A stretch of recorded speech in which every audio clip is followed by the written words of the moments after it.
अस्सलाम वालेकुम। उम्मीद करता हूँ सब लोग खैरियत से होंगे। तो बहुत सारे भाइयों के सवाल थे और कुछ एम्बेसी के हवाले से भी अपडेट आई थी।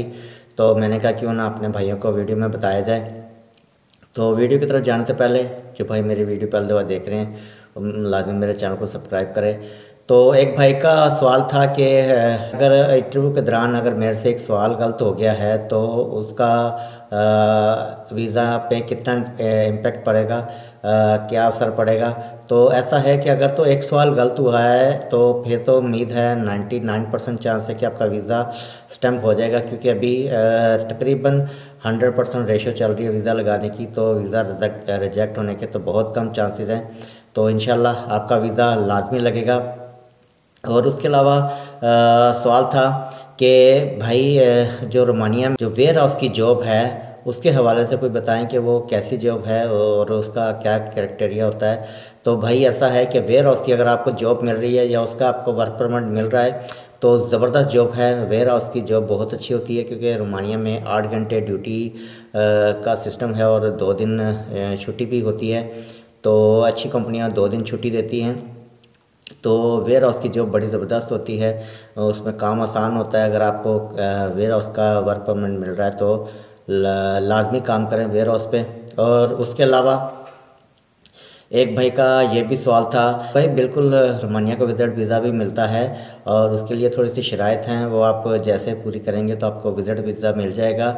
और उसमें ये है कि आपके पास होटल की बुकिंग होनी चाहिए, आपके पास जो जितने डे का आपका विज़िट वीज़ा है उसके हवाले से आपके पास पैसे होने चाहिए, यूरो या डॉलर होने चाहिए, क्योंकि आप जब एंट्री करेंगे तो वो आपसे ये सारी चीज़ें चेक करेंगे। क्योंकि आप ये सोच कर आ रहे हैं कि विजिट वीज़े पे आके और यहाँ से आप शेंजन कंट्री में मूव करेंगे तो वो थोड़ा सा डिफ़िकल्ट हो जाएगा। आपको अपने होटल की बुकिंग वगैरह चेक करवानी पड़ेगी और आपके पास कैश कितना है वो शो कराना पड़ेगा और बैंक स्टेटमेंट भी लगेगी। तो तकरीबन ये 3-4 चीज़ें चाहिए होती हैं। तो ये होंगी तो आपका आसानी से विज़िट वीज़ा लग जाएगा। और उसके अलावा इस एक भाई का ये सवाल था कि रोमानिया में रोमानिया के वीज़े के लिए मेडिकल कितना ज़रूरी है, मेडिकल करवाना चाहिए कि नहीं। तो भाई इसके लिए मैंने एक स्पेशल वीडियो बनाई थी पहले भी कि रोमानिया के लिए मेडिकल बिल्कुल ज़रूरी नहीं है। रोमानिया में इंटरव्यू के लिए मेडिकल बिल्कुल ज़रूरी नहीं है, बल्कि रोमानिया के लिए ही मेडिकल ज़रूरी नहीं है। तो कोई भी अगर एजेंट हजरात आपको बोलते हैं कि मेडिकल करवाना है तो भाई वो उनके झांसे में ना आए, क्योंकि वो आपसे 15-20 हज़ार रुपया इस चक्कर में ऐसे ही ले लेंगे कि मेडिकल करवाना है, और मेडिकल आपका वो नॉर्मल वगैरह करवा के तो आपसे 15-20 हज़ार रुपया वो झाड़ लेंगे। तो कोशिश करें कि अगर आपको एजेंट कहे तो आप बिल्कुल भी इस काम में ना जाएं कि मेडिकल करवाना है।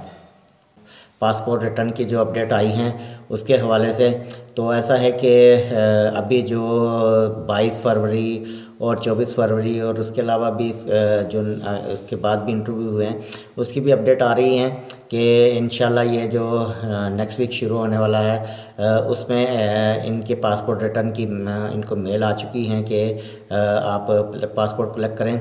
और उसके अलावा जो लास्ट फरवरी के लास्ट वीक में और मार्च के स्टार्ट में जो इंटरव्यू हुए हैं उनके लिए उनको मेल आ चुकी है कि आप 24-25 मार्च तक यानी मार्च के लास्ट वीक में आप अपने पासपोर्ट कलेक्ट कर सकते हैं। उसके हवाले से उन्होंने उनको अपडेट कर दिया है कि आप मार्च के लास्ट में आके अपने पासपोर्ट कलेक्ट कर सकते हैं।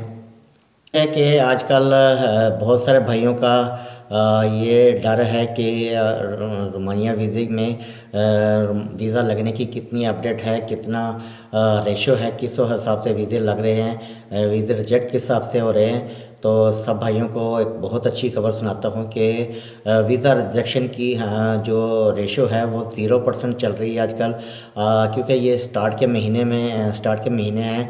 इसमें वीज़ा रिजेक्ट होने के बहुत कम चांसेस हैं, क्योंकि ये वीज़ा रिजेक्ट करना शुरू करेंगे जून के बाद। जब टारगेट पूरा होने पे आएगा तो फिर ये वीज़े रिजेक्ट करना शुरू करेंगे, उससे पहले इंशाल्लाह ये वीज़े रिजेक्ट नहीं करेंगे। तो अभी तक तो 100% चल रहा है वीज़ा रेशो, तो परेशान। और बाकी ये है कि जो भाई एम्बेसी में इंटरव्यू दे रहे हैं वो ध्यान से दें, और जिनके वीज़े लग चुके हैं वो लाजमी काइंडली हमें इन्फॉर्म किया करें, ताकि हम बहुत जो हमारे साथ हमारी वीडियो देखते हैं हम उनको भी इन्फॉर्म करें, क्योंकि बहुत सारे भाई इंतज़ार में होते हैं कि ऐसी अपडेट मिले। तो उम्मीद करता हूँ आज की वीडियो आपको पसंद आई होगी। बहुत शुक्रिया।